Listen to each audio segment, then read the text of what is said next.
I'll tell you, the management team, you know, in the healthcare environment for the last several years, it's been not a land of abundance, it's been a land of scarcity. So whenever you talk about, do I need to put new technology on board, I'll never forget the management meeting I was in when we were talking about VPNs and the opportunity for people to have VPNs connected to their homes and the like. And, you know, the management team said, well, we only have licenses for so many. And I said, well, what's 50% increase in productivity mean to us? And that's about you know, for us, that's about $50 million worth of work. So spending a couple $100,000 to make sure that we have the right technologies, and if they needed laptops or whatever, you know, whatever they needed to be able to do that, but we pushed them to make sure that they described for us the types of technology and how they intended to use it and why that would make them more productive.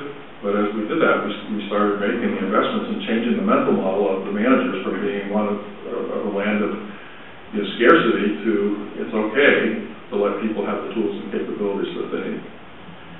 We're in the stage now where we've created the culture and allowed them to create the work environment, but now the issue is focusing on the R, on the results.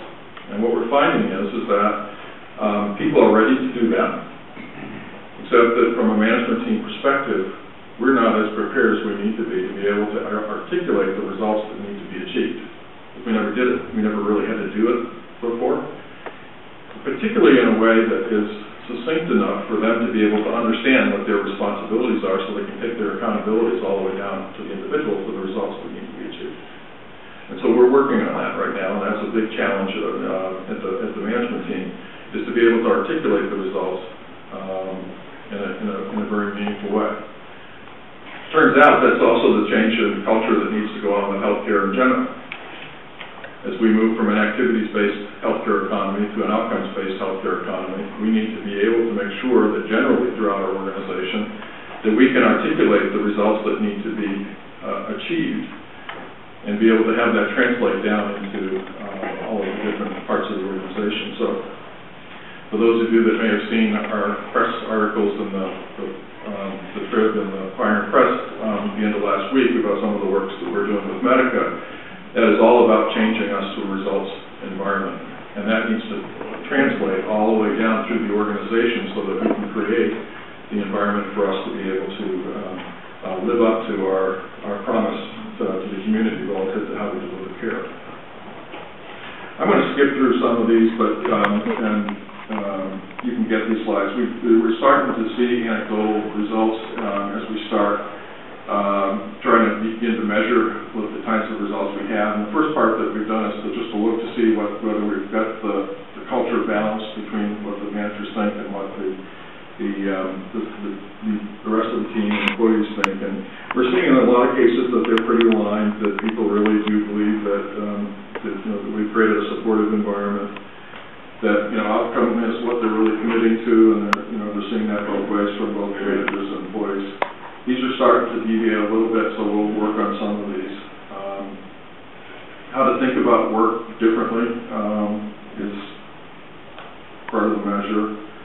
Here's the slide that told us that we really haven't reached the results piece yet and being able to articulate that. They're pretty aligned relative to what they think about it from both the manager and employee perspective, but it's not high on the scale, so it's work that we're going to continue to do to define the results and to be very good at being able to articulate that and translate that down into the individual's environment. We've done a lot just about the surveying and asking people questions, and you can read some of these different things that they're saying about ROWE. I think the most important thing that was said was really kind of interesting when you look at a lot of what's gone on with healthcare, with the budget cuts that have gone on both at the state and what's planned on the federal level. We weren't able to give raises this year, and there was a lot of worry about what that was going to impact employees, and particularly in this environment. And we actually had 3 or 4 people write letters to the CEO basically saying, you gave me more in ROWE than you could have ever given me from a salary increase. Because you enhanced my quality of life, in my ability to be able to balance work with my home life. And for, those individuals, and usually when you have people making comments like that all the way to the CEO, there's 3 or 4, there's a lot more that believe that that's the real deal. So it really has connected our employees and our staff in the IT division to both the work and how they connect the work that they do to the work of the organization. And begun to see that makes a difference also in their home work life. And you can see that there are more. Here's a story that was told by an individual that because of the way they had their work structured before, they weren't able to spend time with their kids. And now they've been able to spend their time with the kids. And I will tell you that we are beginning to see increases in productivity. We haven't been able to measure it in real concrete terms, but if you ask both the managers and employees, they'll hard to tell you that we feel about 20% more productive, and that's just a sort of a gut check relative to it. And you'll ask questions about, well, why do you think that? And they'll say, well, I know that I've cut out at least that amount of meeting time that I never thought that I had a contribution to, or that they actually needed me into that process. And so that I've actually been able to do that. We're seeing people asking for more work. Because they know the level of change and contribution that needs to be made. So we really are starting to see, from an anecdotal perspective, about what's happening. Here's a group, and this is, not 3 months is not a real trend to make in this process, but, as you look in the sort of March-April time frame is when we actually changed and actually allowed them to actually construct their own work environments. And this particular group had struggled with their customer satisfaction, and by the fact that they're able to look at their work differently and to be able to service their customer and customers in a more meaningful way is actually starting to drive up the satisfaction of the work that they're doing.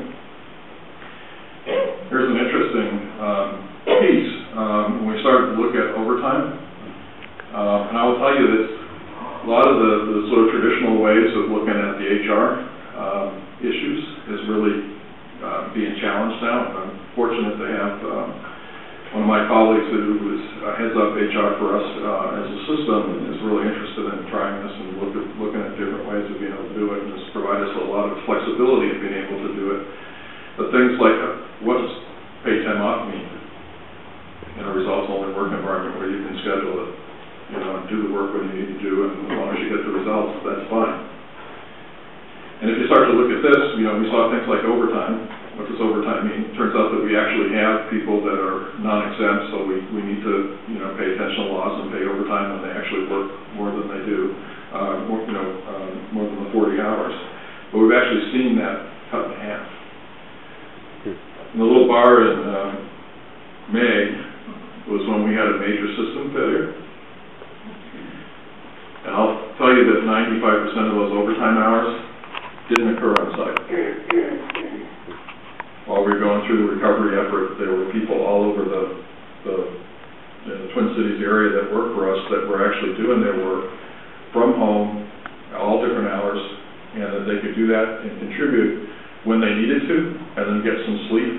And so it allowed us to work through in a very different way than we would have worked through that particular disaster, because they didn't have to come in and work in in front of the management team. They actually did their work from home, and when we didn't need them, they were back to sleep, so that when we needed them again 4 or 5 hours from then, that they could actually be fresh and be able to work more effectively. So we're starting to see those types of things.